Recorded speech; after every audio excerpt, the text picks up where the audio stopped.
Recently, Huawei's overseas model Pura 90s series was officially launched, with its main focus being the installation of Huawei's latest EMUI 16 system. It is reported that EMUI 16 is mainly designed for Huawei's overseas models, using the Pura 90s released overseas. The Pura 90s series introduced two models in the overseas market, the Pura 90s Pro and the Pura 90s Pro Max.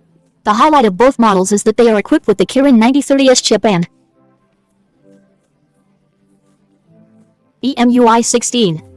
This time, the two overseas Pura 90s models have returned to supporting 5G signals on screens for the first time, signaling that Huawei's flagship models have finally returned to the overseas 5G market, ensuring future sales are more reliable.